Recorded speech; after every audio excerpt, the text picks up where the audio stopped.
এখন আমি ডিমের কোরমা করে দেখাবো। এই ডিমটাকে আমি তেলে ভেজে নিব।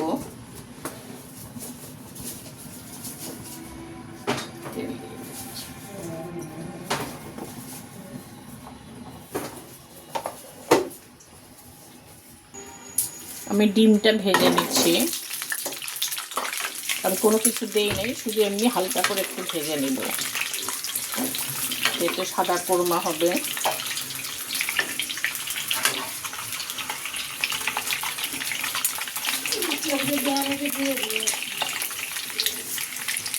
ডিমটাকে আমি একটু কেচে নিয়েছিলাম, চতুর্দিক দিয়ে একটু একটু করে কেচে নিয়েছি।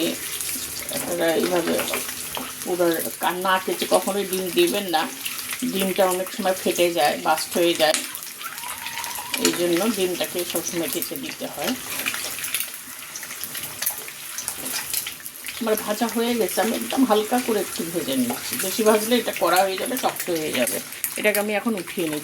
এখন এই তেলের মধ্যে আমি 2টা এলাচ দিয়ে দিচ্ছি, 2 টুকরা দারচিনি, 3টা এলাচ দিয়ে নিচ্ছি,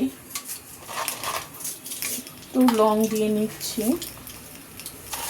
একটু গোলমরিচ।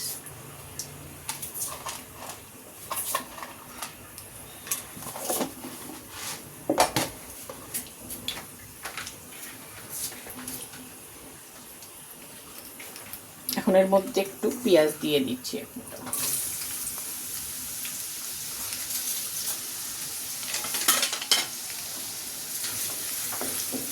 একটু ভেজে নিই। পেঁয়াজটা কিছুটা ভাজা ভাজা হয়ে গেছে, এখন আমার মধ্যে পেঁয়াজ বাটা দিয়ে দিচ্ছি।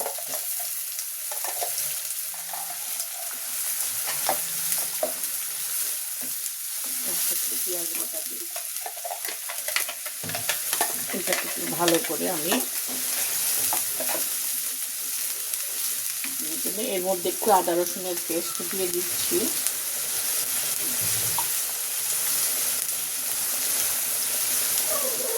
এটাকেও ভালো করে এটার সাথে মাখিয়ে নিই।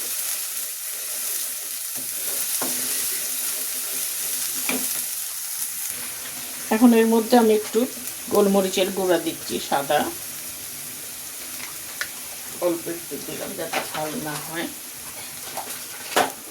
একটু লবণ দিচ্ছি,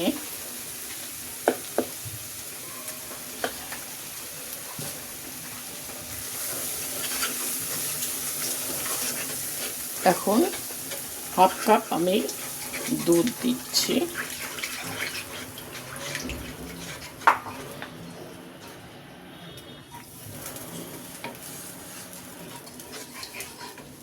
একটু ভালো করে ফুটিয়ে নিই।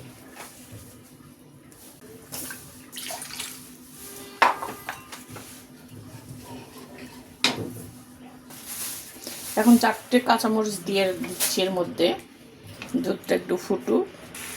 এখন আমি ডিমটা এর মধ্যে দিয়ে দিচ্ছি।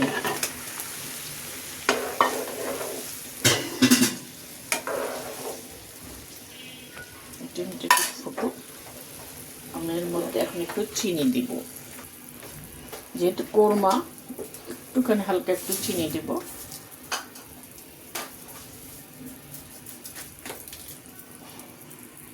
ঢাকা দিয়ে দিচ্ছি, এখন এটা ফুটুক।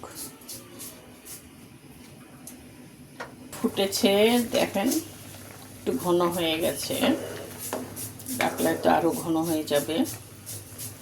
এখন আমি এর মধ্যে অল্প একটু গরম মশলার গুঁড়া ছিটিয়ে দেব।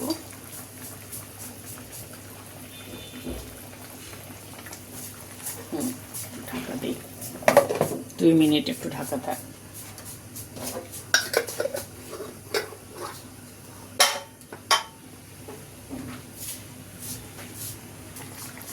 এটা কমপ্লিট হয়ে গেছে।